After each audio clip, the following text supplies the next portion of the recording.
Okay, in this second part, I'm gonna add a couple of more things here. So we have my, basically we created our animation here, and I'm gonna go ahead and actually make a new composition.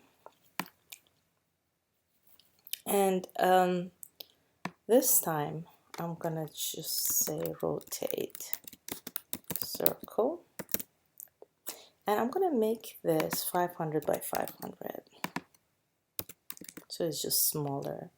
And we're going to kind of do the same thing again. So we're going to do new solid and call this audio, and make a new solid again and call it just solid. And I'm going to go ahead and import my audio back here, and I'm going to add the audio spectrum, and again I'll point to the layer. I'll go get a mask, hold option shift to drag a circle, make this, change it back to none, change the path from none to mask 1, and just exaggerate some of these lines. I think it's pretty interesting, and maybe just do one side this time, and let me just make it a little lower.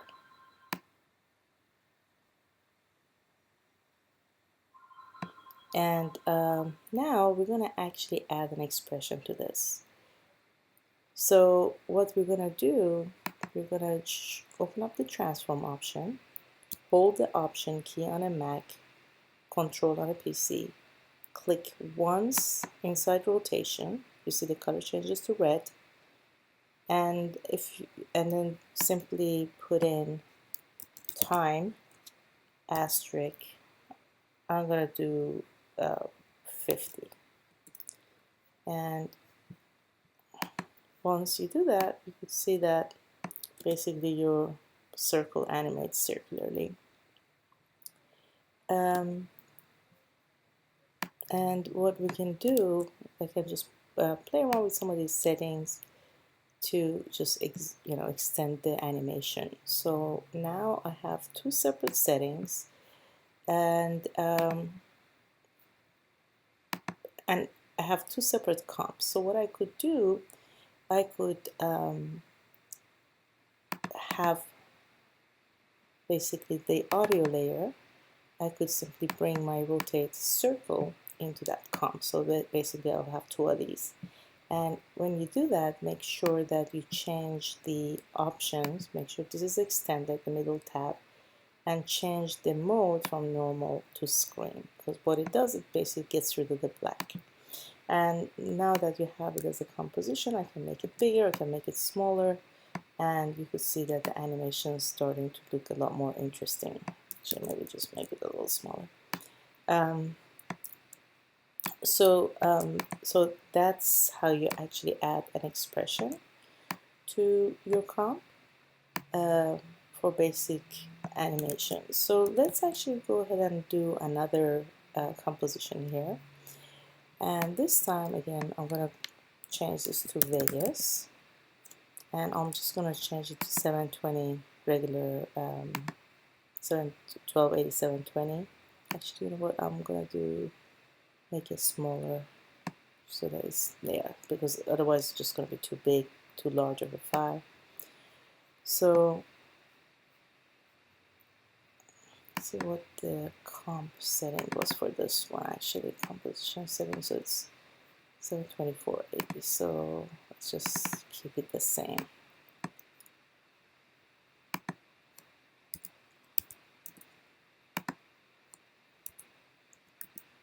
Okay.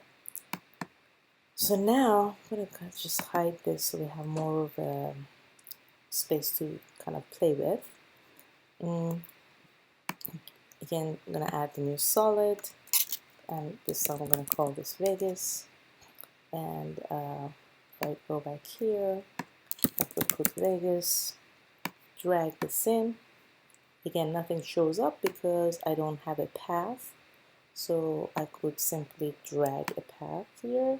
And the polygon, if you, as you're drawing, you can click your up and down arrow to change the point of your polygon. So, and if you keep pointing, it's just going to turn to a complete circle.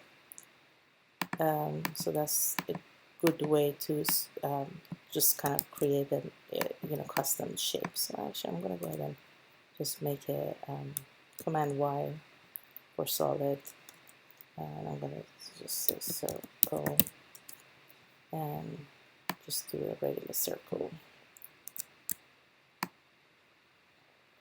and then now I'm going to go ahead and add Vegas to my circle. Change the color from yellow to white because it doesn't, the mask color is usually yellow as well. So if you have it on white, it's just going to show up better. Nothing shows up because I need to change the stroke from image contour to path. And now, as you could see, I have this shape, which is okay, but nothing is really happening here. So what I'm going to do, I'm going to actually rotate this as well, again using expressions. Click on, hold the Option key, click on rotation, and you'll see the number changing to red. And in the brackets here at the bottom, delete everything and just put time asterisk, let's say 150. If you wanted to go the opposite way, you can put minus 150. So now, as you can see, the image, the circle basically just rotates. If you wanted to go slower, you can change this number to a lower number, but right now we're going to keep it.